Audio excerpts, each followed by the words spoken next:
नमस्कार मित्रांनो, स्वागत आहे तुमचं आताच्या ब्रेकिंग न्यूजमध्ये. मित्रांनो, जीर्ण आणि धोकादायक अवस्थेतील इमारतींच्या पुनर्विकास प्रक्रियेमध्ये अल्पसंख्याक सदस्यांचा विरोध हा बहुमताने घेतलेल्या कायदेशीर निर्णयावरती मात करू शकत नाही, असा महत्त्वपूर्ण निर्वाळा उच्च न्यायालयाने दिलाय.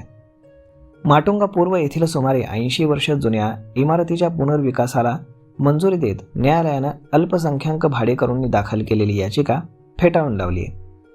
माटुंगा येथील बुद्धिसागर सहकारी गृहनिर्माण संस्थेच्या इमारतीमध्ये एकूण 14 फ्लॅट असून त्यामध्ये 12 भाडेकरू कुटुंब वास्तव्यास आहेत. इमारत अत्यंत जीर्ण अवस्थेमध्ये असल्यानं पुनर्विकासाचा प्रस्ताव पुढे आला. सोसायटीतील बहुसंख्य सदस्यांनी या प्रस्तावाला संमती दिली. यामध्ये कुटुंबांनी तर पुनर्विकासासाठी सहमती दर्शवत आपले फ्लॅट देखील रिकामे केले होते. मात्र उर्वरित 5 भाडेकरूंनी या निर्णयाला विरोध दर्शवला होता. म्हाडानं कलम 95 अंतर्गत जारी केलेल्या निष्कासन नोटिशींना आव्हान देत त्यांनी उच्च न्यायालयामध्ये रीट याचिका दाखल केली होती. त्यांच्या मते पुनर्विकास प्रक्रियेमध्ये काही बाबींकडे दुर्लक्ष करण्यात आलं होतं. या प्रकरणाची सुनावणी न्यायमूर्ती G.S. कुलकर्णी आणि न्यायमूर्ती आरती साठे यांच्या खंडपीठासमोर झाली. खंडपीठानं बहुसंख्य सदस्यांनी घेतलेल्या निर्णयाला वैधानिक आधार असल्याचं नमूद केलं. तसेच पुनर्विकासासाठी आवश्यक शासकीय मंजुरी आणि प्रक्रिया पूर्ण करण्यात आल्याचंही स्पष्ट करण्यात आलं. अल्पसंख्याक भाडेकरूंनी पुनर्विकास प्रकल्पाला स्थगिती देण्यासाठी मागणी केली होती. मात्र न्यायालयानं ती फेटाळून लावत म्हटलंय की जीर्ण आणि धोकादायक इमारतींच्या बाबतीमध्ये सार्वजनिक सुरक्षा आणि सामूहिक हिताला प्राधान्य दिलं पाहिजे.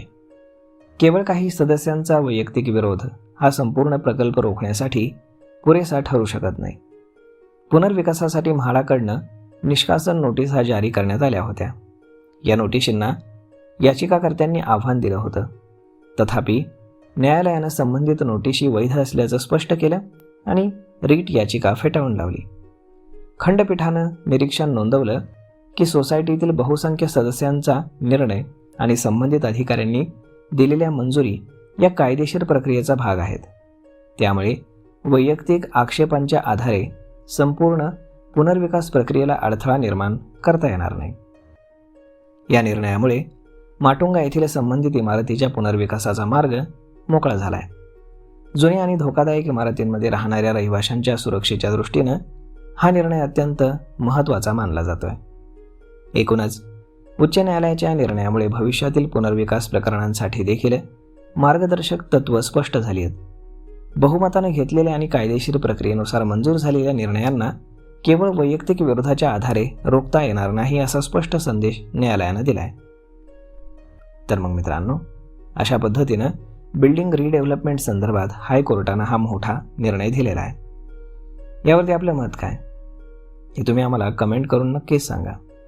आणि जर हा व्हिडिओ तुम्हाला आवडला असेल तर आपल्या जवळच्या मित्रमंडळींसोबत देखील हा व्हिडिओ तुम्ही शेअर करायला विसरू नका. धन्यवाद.